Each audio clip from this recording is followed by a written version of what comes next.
Hello students, again I welcome you all for the online classes of Triveni Memorial Senior Secondary School, and today through this video I am going to give you the explanation of a poem, An Elementary School Classroom in a Slum, written by Stephen Spender. This poem is of class 12 from the book Flamenco. Now let's talk about the poet. Poet and critic Stephen Spender was born in 1909 in London. He was a member of Generation British Poets who come to prominence in the 1930s, a group sometimes referred to as the Oxford Poets that included W. H. Auden, Christopher Isherwood, C. Day Lewis, and Louis MacNeice. In an essay on Spender's work in Chicago Tribune Book World, Gerald Nicosia wrote, while preserving a reverence for the traditional values and a high standards of craftsmanship, these poets, that is, turned away from the asceticism of T.S. Eliot, insisting that the writers stay in touch with the urgent political issues of the day and that he speaks in a voice whose clarity can be understood by all.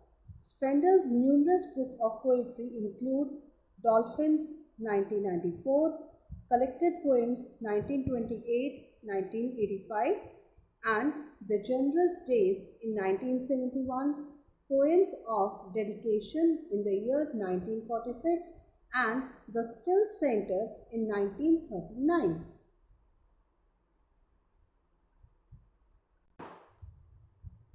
During World War II, Spender's worked for the London Five Services from 1965 to 1966. He served as the consultant in poetry to the Library of Congress. He was a professor of English at University College, London from the year 1970 to 77, and he frequently gave lectures at universities in the United States. He was knighted in 1983. Let's talk about theme of the poem. Stephen Spender has presented a true picture of the life of the school children living in the slum of Tyrolese Valley of Australian Alpine province. The children are in a very miserable condition due to their poverty and illiteracy. They are depressed, their pale faces expresses sadness, they look lean, skinny, and bony. They are like rootless weeds which can't resist anything for their existence. They are physically very weak and undernourished. Spender voices his concern for these children who live all their life in slums and have no opportunity to enjoy the real blessings of life. He makes a frantic appeal to the educated and affluent sections of the society to better the lot of the slum children through education. It will remove social injustice and class inequality. Now student, before starting with the explanation of the stanzas, let's talk about the figure of speech in order to enhance the beauty of the poem. Now, first figure of speech is simile. An example is like rootless weeds. Metaphor, the paper seeming boy. Again, the metaphor is in the line civilized Dom riding all cities. Their futures painted with a fog. A narrow street scented, sealed in the lead sky. Lips that slyly turns and in their cramped holes. Metaphor, on their slagged heap.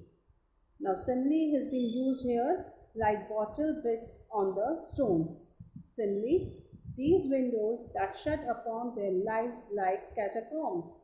Metaphor, history is there whose language is the slum. Now, students, let's begin with the explanation. Now, in the first stanza, the poet says that the condition of the children in a slum school is pathetic. The world is far removed from the open, healthy environment. They are as unwanted as the rootless weeds. Their hair is unkempt and they have pale faces, which clearly indicates their deprived and undernourished conditions. These children, as the tall girl, are stressed by the burden of their circumstances. They are exhausted both physically as well as emotionally. The paper thin boy is skinny. His eyes have a scared look. These unfortunate beings have inherited only disease and bad luck from their parents. One of the diseased means that ones can't even get up from the desk to recite the lesson. However, there is one child at the back of the class who is younger than the others. His inexperienced eyes are full of hope and he is dreaming about playing games in the open. Apparently, gloom has still not enveloped him. In the second stanza, poet wants to say that the classroom walls have a dirty appearance as they haven't been painted for a long time. In other words, these children inhabit a world which is dreary and depressing. On the walls are displayed the names of people who have given donations. The bust of Shakespeare with a background of a clear sky at the time of sunrise is also displayed. The walls also have scenic view pictures of Tyrolese Valley with its beautiful flowers presenting a world of the heavenly splendor. Third stanza. Apart from all this, the walls also have a map revealing the world which they view from the classroom's window, which is foggy and harsh.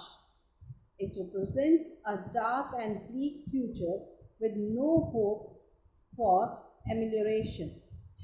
Their eyes can only view a narrow road which is enclosed with a dull sky.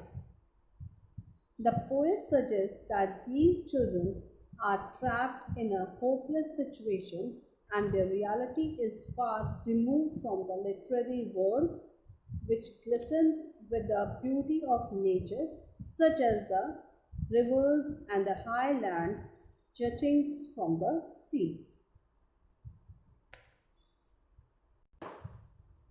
The pensive poet suddenly turns belligerent, aggressive, and feels that Shakespeare is wicked. This is because he misleads the children.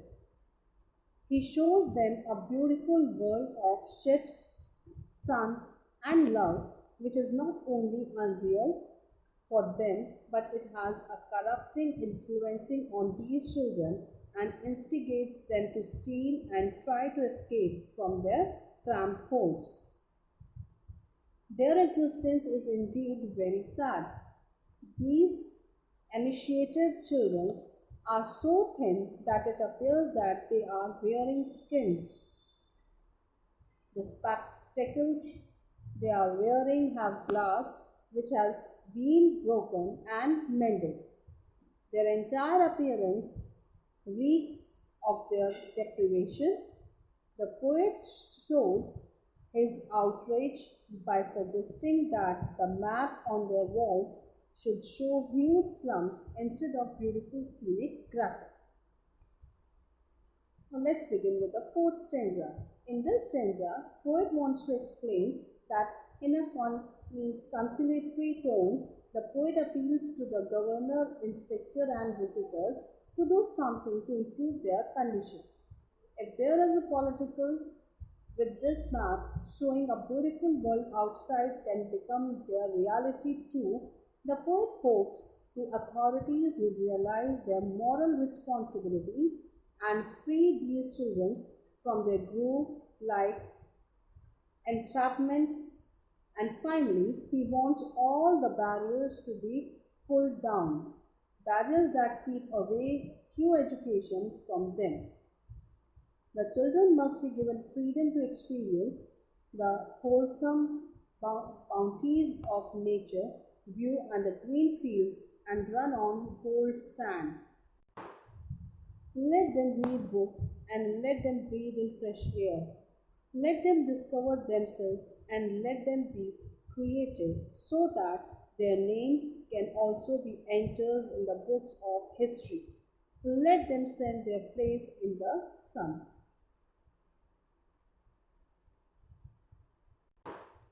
Now, students, let's begin with the summary of the poem. The poem by Stephen Spender gives us vivid description of a school classroom in a slum and the children in the class. The faces of the children are dull. Their appearance shows that they are unwanted. The children have gloomy faces, their heads hanging low in sadness due to being poor, and they have diseased bodies inherited from their parents and are victims of poetry.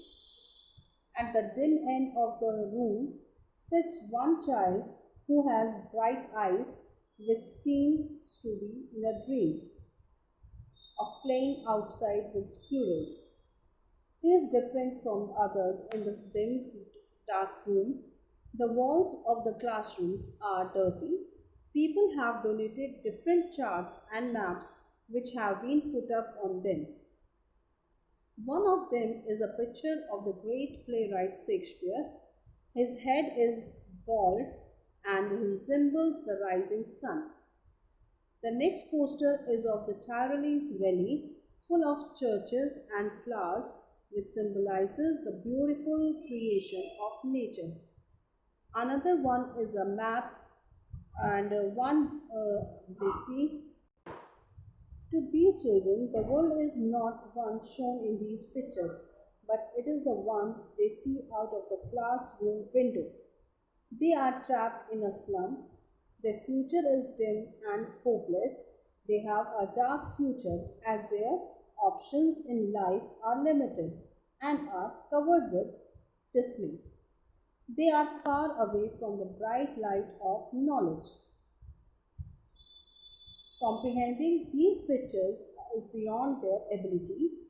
They hate everyone, and for them, Shakespeare is a wicked man. As no one loves them, they dislike everyone. The desire for love and expectance from them try to do crime like stealing. The children are so skinny that their clothes are like a skin and their skeleton is visible through them. This is due to lack of nutrition. They love means that is the worn looking glasses made of steel which are cheap, heavy and uncomfortable. Their chances of fulfilling their dreams and moving out have been further reduced by building bigger slums. Until they come out of the slum, they will never know what the world looks like. The government system which makes these slums is the cause of these people in live in them. And finally, the education system is such that it forces them to live in these slums. They are not given the right to dream beyond these slums. They have been restricted to the slum. The poet requests the authorities to allow these children to go out of these slums so that the maps of the wall of the classrooms became the reality for them. They should be taken to the green fields rather than to the dim classes. The sunny, warm sand of the beaches and the bright blue sky will still means instill a longer for knowledge in their minds. So then they will absorb and finally all of it, and then these children will become economically empowered.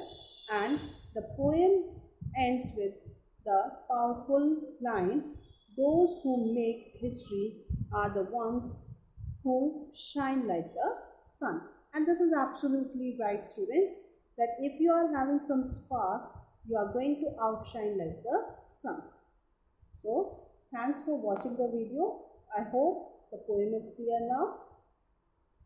Good day, have a safe and healthy life.